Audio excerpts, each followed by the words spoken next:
then a lot of people will think, well, this is exactly why lots of people voted to get out of the EU. But what could this do for the UK economy? It could mean problems for the UK economy because people come here to work and they tend to come here to work and do jobs that Britons born here won't do. For instance, in agriculture, picking salads, picking fruit, working in some abattoirs, you can't get people. So just get Brits, the argument goes, to do those jobs. Great. And then you have a brilliant effect of lowering unemployment here. Yeah.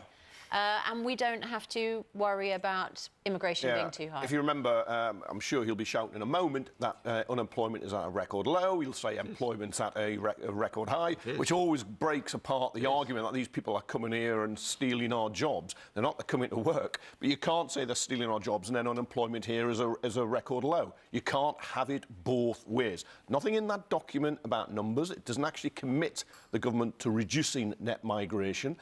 More than half the people who are coming here anyway are coming from outside of the European Union. So I'm not really sure it'll make that much difference in the end, Before we go to Andrew for the rebuttal, let me ask you this. Notwithstanding your views on this, do you accept there is an issue with too many people coming into this country from the EU? There's an issue with people feeling there is an issue.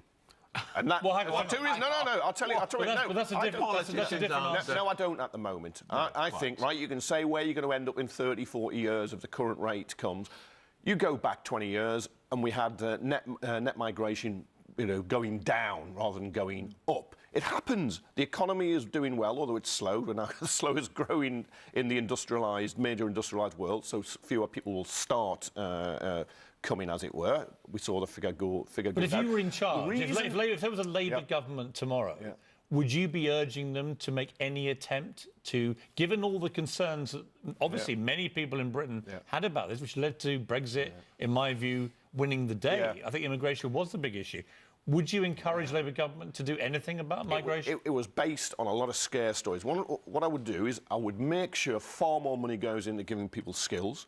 Secondly, I'd strengthen trade unions, give people far more rights at work. I'd stop a lot of the contracting out. Would you say no, then? That's a no, then. So you're being a politician here. You're asking a different question. I'm not asking you what you would do for British workers. I'm asking you, how many EU workers would you stop coming in? I would not stop free movement. What I would do is stop undercutting of people, and I'd want to push up wages. I understand why people who have a bad deal at work are complaining their wages are going down. But blame the boss, don't blame the migrant. That's why. I've spent 40 years fighting against low wages and inequality. By the way, I agree with you about that, but where I don't agree quite a while to get an answer from him, hasn't it? Well, it's interesting. It's no. It's no, and that's the same view as Jeremy Corbyn. That's the same view of the Labour Party. They do not think immigration is too high in this country, and the vast majority of people who voted...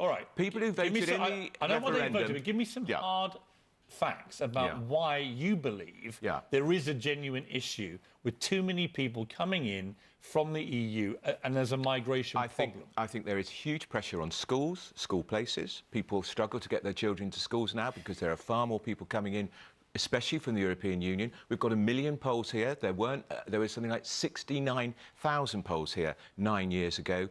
There's pressure on the NHS, there's pressure on wages, and it's too much. And in some areas, I think it's caused problems with social cohesion. People feel they're not in their own community anymore. They feel they're being pushed out. You're shaking your head, but I think that is indisputably true. Well, people feel it. I do not dispute that. I do not dispute that. But I think we've got to be careful when we've got complex truths, then coming up with what are really often simple lies. For instance, the pressure on the National Health Service. The big pressure on the National Health Service isn't people from the rest of the European Union coming and using it. Getting older. The big well, certainly that, but the big problem will be the 100,000 plus people from the rest of the European Union who work in it weren't there. That's when you'd really feel pressure. I agree there's a problem in schools. I'm the one who's been arguing more money should have gone into schools. You were the one who was arguing for austerity and cuts. It's not about money, Kevin. There's too many people coming into this small country. Far too many people coming. Remember, there's over 3 million EU nationals living here,